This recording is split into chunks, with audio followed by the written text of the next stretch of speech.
All right, man, so breaking down a brick, let's get into it. This week's breaking down a brick is none other than Google. Ticker symbol GOOGL and GOOG. What I will tell you is always get GOOGL. You want the class A. You want the class A. Let's go a little further. Let's get into it. So, Alphabet, this is how they make money, man. Operating expenses, sales and marketing, we looking at high. But listen, we talking about Wise. We talking about the Waze app. We talking about Google. We talking about Google Cloud. We talking about Google Services. We talking about Google Others, Bets. We talking about YouTube. Google is a machine. Total revenue for 2022 is $279 billion. You can say $280 billion in revenue in 2022. That was crazy. Let's go a little further. All right, so this is how they make money. Operating revenue by geographical region. The United States bring in $134 billion. Other Americas bring in $17 billion. Asia Pacific bring in $47 billion. And Europe bring in $82 billion. Operating revenues by segment. The Google services make up 89% of the revenue. The cloud makes up 9% of the revenue. The services make up 553 billion of the revenue. God dang, yo. And the Google Cloud makes up 26% of the revenue. Let's go a little further. How they actually making the money? So we see the Google Play. I want to get into the specifics. The Google search brings in 149 billion. The Google network itself brings in 31 billion. YouTube ads bring in 28 billion. Google Play brings in 28 billion. The Google Cloud brings in 19 billion. So we gave you an idea of what segments make the money, and then we broke down which services actually make the money. And when it comes to digital advertising, and to end the year in 2022, Google by a landslide. And actually into 2023, Google is still by a landslide because you have Google and YouTube, and that is crazy. Let's go a little further. And we'll get into it, man. Revenues is up, have increased 22% year over year over the last 7 years. Net income has increased by 23% over the last 7 years. Let's go a little further. The free cash flow has increased by 17% over the last 7 years. And the earnings per share is up 24%, has increased year over year over the last 7 years. This is amazing. Google is a profit-making machine. Let's go a little further. But the one thing I will say about Google is I'm not saying they're going to be in a fight for their life with Microsoft, because Microsoft is trying to do a search engine, and people want what they want, and people are used to just Googling. They're not used to Microsofting. People not used to Microsofting. They're used to Googling. And so, honestly, I don't know if I think it's worth Microsoft's effort to trying to become another search engine. I think sometimes you just got to let stuff be what it be, right? Sometimes you don't need to compete with them in certain areas. And I don't know if it's the smartest thing for Microsoft to do. Let's go a little further. So price to earning versus its peers is good, meaning how much you can get for $1 the company's earning. Price to earning versus the industry is good. The PE ratio is good. Right now, we actually think it's kind of below fair value, significantly below fair value in the analyst forecast. Watch this. Google does have some debt, but the debt is being paid off by the cash.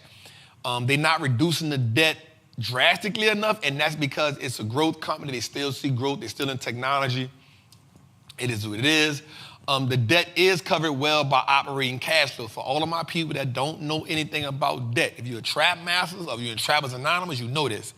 We love for companies to be able to pay off the debt with operational cash flow, meaning the money they make from operations make enough for cash flow, not the other stuff that they do, like investments and other businesses. The operations alone are enough for them to pay the debt.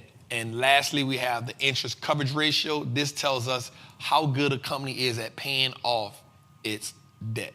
Let's go, man. What's good, trappers, man? It's your boy, the Wall Street Trapper.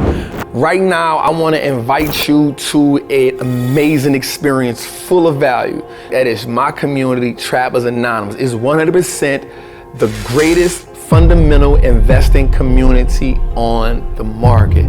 Listen, your portfolio should be a masterpiece. And the only way we get you there is if we help you to learn how to invest with confidence. Now listen, I get it. Like, you don't know a lot about stocks, or maybe you've heard people say how much money they lost in stocks, but I can guarantee you, one, because they weren't in the community, and two, they lack the information. Our goal in Trappers Anonymous is to help you, really to hold your hand on the journey to becoming a confident investor, learning how to navigate through the different events that the stock market goes through, to take you from panic to encouragement. There's no better time than now. This is an opportunity only for those who are willing to be on the journey. So listen, man, click the link below. Come join me in Trappers Anonymous, man. I will see you in one of our many classes, whether it's Moat Monday, whether it's the 2-hour class we do on Sunday, or whether it's just a book club. Everything is geared toward making you a better investor so you can triple your net worth and turn your last name to an asset. It's your boy, Wall Street Trapper. See you in the trap. No matter what happens, because I see these bank failures happening, I see that we will be in a little trouble in the economy. So what I want you to do is I'm gonna put this playbook out there for you. It's a dividend playbook. Here's what I want you to understand. One, if we can look for a yield at 2 to 5%, we good. A yield, meaning the dividend yield, at 2% to 5%, means that's what we like. Do not chase yields. Do not chase yields. I'll say it again. Do not chase dividend yields. Next, payout ratio at 65%. The reason why we like that is because of this. Some people will look, this is really a dividend science I'm giving y'all right here. This is a dividend science. All right, so that dividend yield at 2% to 5% is good. That means they're giving us 2 or 5% of the stock price, paying that in the yield, which is good. That's how you're gonna get your price. The payout ratio at 65% is good. It's a perfect spot for me. And the reason why it's a perfect spot for me is because they're not paying me too much of the profit. They're paying me enough of the profit where they can still grow. I never want a company that's paying me all of the profit. Because if they're paying me all the profit, what are they using to grow the business? Put that in your head. Next, 5-year compound annual growth rate means they are growing the yield. They are growing the yield. I like that, right? Less growth does not hedge against inflation. We don't want that. This is important right here. This is important right here. We want to see them growing the dividend for at least 10 years. We want to see them growing the dividend for at least 10 years, y'all. The reason why is because they ain't growing it for 10 years, they not committed to it. They're not committed to it. Or they had some inconsistencies where they had to start over, or they had to get into the profitable enough stage, right? So this is a dividend science. This is a science. Now I'm gonna add this one thing that's not on there. I want you to do this. If the balance sheet isn't good, we don't want the dividend. Meaning, if a company like AT&T, I don't want that dividend. They can keep it. A company like AT&T, the balance sheet is horrible, but they still paying me a 5% dividend. I don't want it. I don't want it. I'll go pay for Costco. That's going to give me a smaller dividend, but a bigger deal.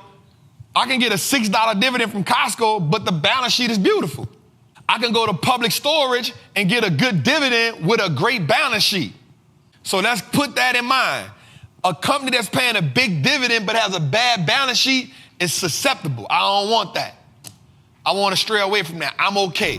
While we talking about deeper in a recession, I want us to understand something that's going to help us out. As we go deeper, dividends help us get great returns. One of the cheat codes for me in the recession portfolio is a couple of those companies pay really good dividends.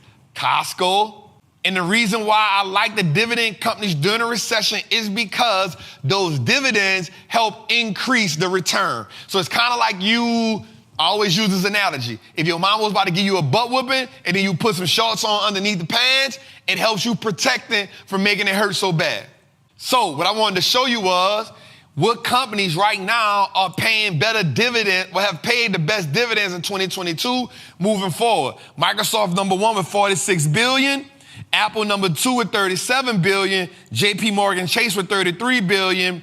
Procter & Gamble number 4 with 22, Coca-Cola number 5 with 16, UPS 11, McDonald's number 10 billion, 3M 8 billion, Starbucks 5 billion. Well, should we say the bank that sells coffee 5 billion, Costco 3 billion.